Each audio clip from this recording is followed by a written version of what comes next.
España es campeona de Europa, haciendo otro partido de un nivel altísimo, cosa que siendo muy difícil parece que ya nos sorprende, pero lo cierto es que esa regularidad extrema no es habitual en este tipo de torneos. Lo curioso es que todos los equipos han tratado de frenar a España de formas diferentes, e Inglaterra tuvo un plan muy diferente a Francia y a Alemania. Todos buscan una fórmula como es normal. El partido nos deja un montón de detalles súper interesantes como siempre que juega España, y en este partido más que nunca. Si en el partido anterior dijimos que fue la banda de Mbappé la que trajo muchos problemas a Francia, esta vez podemos señalar a Bellingham, que cometió ciertos errores en la defensa de la suya. ¿Quieres saber por qué? Vamos allá.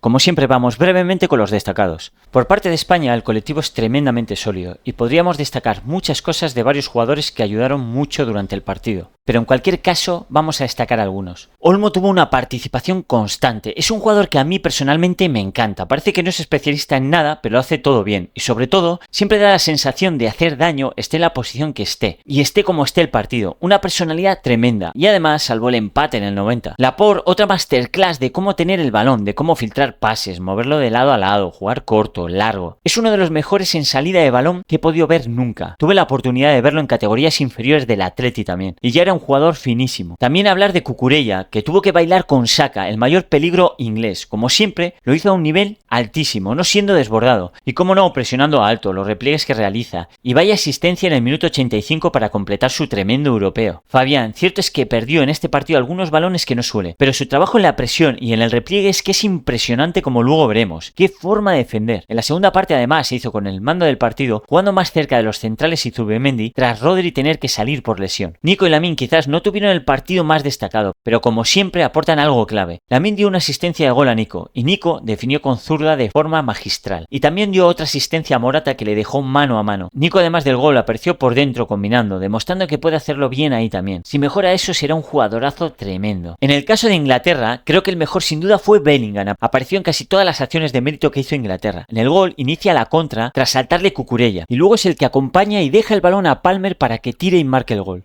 Pero hizo alguna situación más. Por ejemplo, otra acción en la que gira bien y saca un tiro de zurda en una acción técnica de muchísimo nivel. Además, la acción de más peligro en la primera parte en un cambio de orientación que inicia con una buena acción suya a Saka, que desdobla después Walker. Y algunas acciones más, pero llegó algo cansado a la final a mi parecer. Luxa hizo una buena primera parte cerrando su banda en las situaciones de uno para uno con Lamine e intentando solucionar los agujeros que dejaba a veces Bellingham defensivamente. Inglaterra le echó de menos durante todo el torneo por su lesión. Hubiera dado muchísimo más que Trippier ahí. Para acabar, Saka quizás no estuvo soberbio, pero por su banda vino el mayor peligro de toda la selección inglesa, de los pocos que lo intentó y dio algo de sensación de peligro. Se las tuvo todo el partido con Cucurella. Nos deja la estadística cositas interesantes. Todo lo ofensivo no hay mucho que decir. España fue mejor que Inglaterra sin duda. La posesión, los pases, tiros a puerta, ocasiones, teniendo solo Inglaterra 294 pases y de ellos solo 78% acertados. Muy pobre. Destacar los 12 tiros dentro del área por parte de España, una auténtica barbaridad. Y los 31 toques de España por 16 de Inglaterra en área. Solo pierde España, curiosamente, donde siempre en todo el torneo, en duelos en general. A nivel individual, como dato interesante, comentaría que fue Bellingham el jugador que ganó más duelos durante el partido con 12, y con 5 de 6 entradas con éxito. No solo hizo lo poco ofensivo, sino que defensivamente, al menos en los duelos, estuvo bien. Y comentar también los números defensivos de Zubimendi, que pueden sorprender, que en solo 45 minutos, con la cifra impresionante de 5 duelos terrestres ganados y 2 de 3 entradas conseguidas. Nada mal, más que Declan Rice en todo el partido. Y ahora sí vamos con lo interesante que nos deja el partido en lo táctico, que seguro que os van a sorprender cosas. Inglaterra propuso un 4-2-3-1 con un claro plan. Bloque en altura media, sin presionar alto, salvo en 2 ocasiones contadas en toda la primera parte. El punto orientaba a los centrales. Foden se quedaba con Rodri como si fuera su hermano pequeño. Hablaremos también de la función de los extremos y los laterales, pero lo curioso era la idea principal de su doble pivote. España es una selección realmente buena filtrando pases a la espalda o zona lateral de los medios rivales. Lo ha hecho durante todo el campeonato. En Inglaterra se dijo que con ellos de eso nada. Su idea era tapar a Olmo y Fabián con Rice y Mainoo individualmente siguiéndolos. Así no podrían recibir a su espalda los cuadrados. Es curioso ver cómo cada equipo tiene su idea contra España, y podíamos ver cómo les seguían constantemente. Esto, unido a que Foden se quedaba con Rodri, como hemos dicho, ponía las cosas difíciles a España por dentro. La otra cuestión clave era cómo defendían por fuera. Su idea era intentar que Nico y Lamine no tuvieran espacio para recibir. Para ello los laterales tenían que estar cerca o saltar rápido hacia ellos. Y lo consiguieron. No estuvieron cómodos Nico y Lamine durante todo el partido. Además, Bellingham y Saka debían de estar atentos a los laterales y seguirlos. Así vimos muchas veces a Saka, Bellingham o Foden, que en la segunda parte jugó por fuera, casi de laterales. Como veremos durante el partido, fueron cambiando esta forma de defender por fuera, que fue la clave. Todo esto y la poca precisión de España le hizo no ser capaz de hacer tanto daño como en otros partidos y estar algo incómoda en la primera parte. España, que salió con su 4-3-3, como sabéis de memoria, con 2 interiores y 2 extremos, se encontraba atenazada. Sin posibilidad de encontrar lo que más les gusta, jugar entre líneas y a sus extremos. Así le costó muchísimos minutos generar peligro.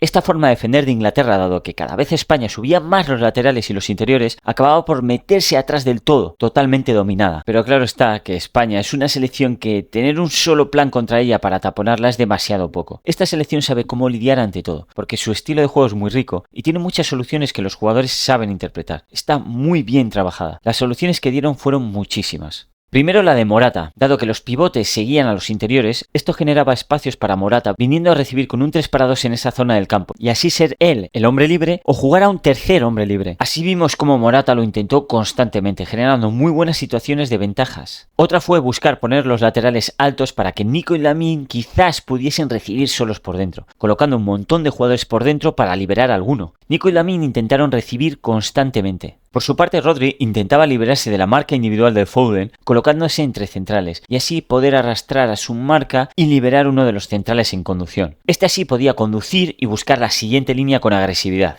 Fabián, por su parte, en vez de estar entre líneas marcado por el jugador inglés al hombre, buscaba a veces salir y ponerse de cara en banda, para así poder recibir solo o poder arrastrar un pivote y generar un espacio libre a la espalda, subiendo Cucurella y colocándose Nico por dentro. Así podía recibir Nico, o Morata o Olmo también caer allí para generar algún jugador libre que recibiese allí. Aun con todo esto, como digo, España no tuvo la precisión de otras veces, no estuvo fina, y le costó mucho generar peligro como otras veces en la primera parte. Aún así, la verdad es que controló muy bien a Inglaterra con la presión y la presión tras pérdida, pero también durante todo el partido robando infinidad de balones o generando pérdidas como veremos ahora. Los dos aspectos de España para quitar la iniciativa al rival, la presión alta y el bloque medio presionante. No me cansaré de decirlo, hacen un trabajo descomunal. La pregunta es cómo es posible que España presione durante todo el partido a este nivel cuando las demás selecciones no se atreven nunca o solo cuando pierden. La capacidad de España para robar balones en la presión alta o generar golpeos largos o pérdidas es descomunal. Así podemos ver la estadística que tenía España antes de llegar a la final, veces que los equipos de la Eurocopa recuperan con presión alta, siendo España la primera con 62 veces, una auténtica pasada. Así presionó alto durante todo el partido. Como Inglaterra generaba una salida de 3 con Walker, Stone y Gay, con Rice como pivote por delante y Shaw alto, España tenía dos formas de saltar a la presión. Bien marcaba con Olmo a Rice y Morata con Stone, y así Nico y Lamine eran los que se encargaban de saltar a Walker y Gay. A veces Morata podía saltar a portero, así Olmo iba con Stones y Fabián saltaba a Rice, mientras Rodri siempre en toda ocasión taponaba en zona de balón en cobertura. La otra forma era con Nico con Walker otra vez, Morata con Stones, Olmo soltaba a Rice para ir con Gay, y así era Fabián el que equilibraba con Rice. En este caso Lamine buscaba seguir más al lateral izquierdo Shaw. Como veis, España puede presionar de diferentes formas pero ser muy efectiva. Y es que presionar alto es una cosa, pero muchos equipos no presionan a portero, y España hace ambas, es súper agresiva. Así generó multitud de pérdidas en Inglaterra, o recuperó muchos balones, tanto en golpeos largos como en robos altos. Infinidad. Inglaterra durante la primera parte solo saltó 1 o 2 veces a la presión. España es que no te deja ninguna iniciativa, y eso también lo veremos en el siguiente bloque. Y es que otra de las características para quitar la iniciativa al rival es su bloque medio presionante. Y esto hay pocos equipos que se atrevan a hacerlo en el mundo. Y es que cuando España necesitaba juntarse y colocarse en un bloque más medio, es tan agresiva para quitar la iniciativa al rival que te sigue empujando hacia adelante. Esto ya lo vimos contra Italia, por ejemplo, mucho. Como vemos, saltaban constantemente hacia adelante, presionando los cercanos a balón y acompañando todo el bloque, desde los medios hasta la línea defensiva. Así España generó pérdidas, robos de balón, y consiguió forzar jugar hacia atrás constantemente a Pickford para que éste la rompiese. Hay pocos equipos en el mundo que hagan esto. Es un sello de identidad muy personal de esta selección. No es sencillo de realizar y puede generar mucho muchos agujeros y posibilidad de romper muchos jugadores con un solo pase. España arriesga, pero también es cierto que con esa presión alta que hemos comentado y este bloque medio presionante te ahoga sin piedad y sin descanso.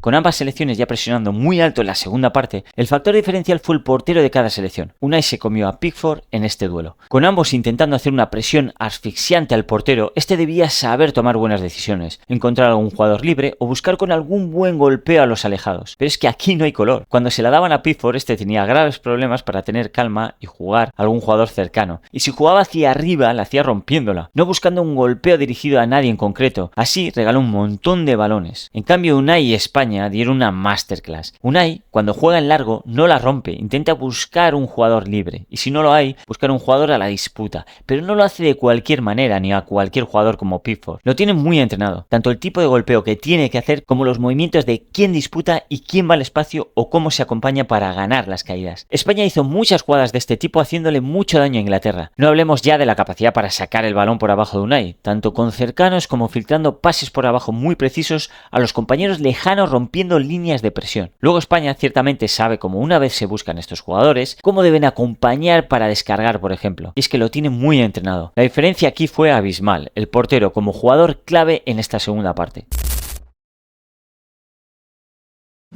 En la segunda parte vinieron todos los goles, y estos tuvieron que ver de algún modo con lo comentado anteriormente. Habíamos dicho que España intentaba colocar los laterales largos para que los extremos pudiesen quizás recibir libres por dentro, Nico y Lamine. Este automatismo fue poco a poco generando desajustes y despistes en Inglaterra. Ya en la primera parte se vieron ciertos problemas aquí. Generaba que no se supiese quién tapaba a quién, o dudas para seguir en la marca. Cuando seguían ambos al hombre no había ningún problema, lateral con extremo y extremo inglés con lateral español. Pero a veces se liaban, Shaw no seguía a Lamine si venía a recibir, siendo un problema, o a veces Bellingham no seguía al lateral español generando un 2 para 1 a Shaw, que si saltaba fuera le encontraban a Lamine dentro o al espacio. Es aquí donde España le generó los problemas a Inglaterra, como podemos ver. Si os fijáis, el 1-0 viene justamente en esta situación. Es un balón que se juega fuera a Carvajal que no marca Bellingham. Shaw duda si saltar y acaba saltando dejando solo a Lamine. Carvajal hace un buen toque de primeras para jugar con Lamine, generando así España el hombre libre que decíamos. Este deja correr el balón y encuentra en el otro lado a Nico, a tener la línea que cerrar hacia el lado de Lamine por el fallo de Shaw y Bellingham. Para acabar el análisis de los goles, en el 72 vino el 1-1 en una jugada donde se critica a Cucurella por saltar y dejar solo a Saka. Pero lo cierto es que España acaba llegando bien a tapar la contra. Otra de sus grandes cualidades, el repliegue con gran cantidad de jugadores. España realmente llega bien a defender la acción, llega con muchísimos jugadores. Lástima que Zubimendi no se haga grande en la acción, es decir, en el tiro de Palmer. En este tipo de acciones debes intentar con los pies ocupar más portería. Él, en cambio, se hizo pequeño. Un maestro en esto es Rubén Díaz, y esta sería la acción correcta. Y para acabar el gran 2-1, en una acción en la que Cucurella en el 85 se pega una carrera descomunal, ante otra fenomenal salida de balón de España, jugando Olmo para Yarzábal y el primer toque fuera para coronar así a Cucurella en esta Eurocopa con la última asistencia y llevar así a España a la gloria. Y es que esto no podía acabar de otra manera, totalmente merecido.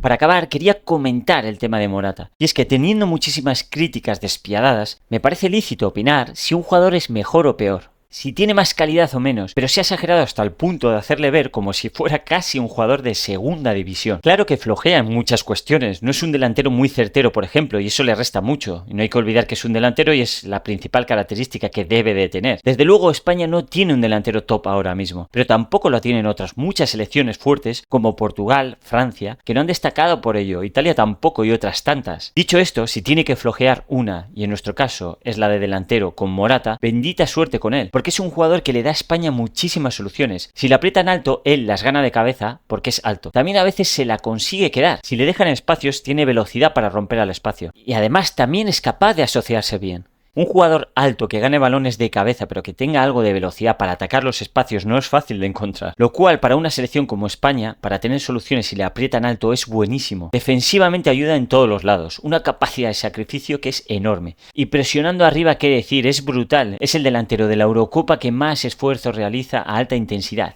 y que más esfuerzos seguidos realiza de alta intensidad. Por lo que si no hay un delantero mejor, ha sido una auténtica bendición contar con él. Claro, si además de todo esto las metería, pues sería descomunal. Pero en la vida todo no es tan bonito. Dejadme vuestra opinión en los comentarios sobre este tema. Hasta aquí el viaje de la Eurocopa, que ha sido tremendo. Seguro que haré otro vídeo mostrando qué nos ha dejado esta Eurocopa, pero ya os digo que ha sido aburridísima. Si no es por los partidos de España, que más allá de ser campeona, ha salvado con otras pocas excepciones el espectáculo de este torneo.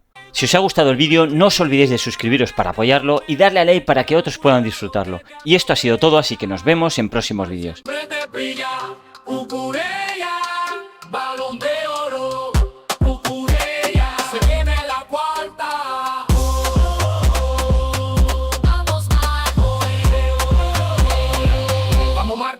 Vamos mar, en España volvió orgullo.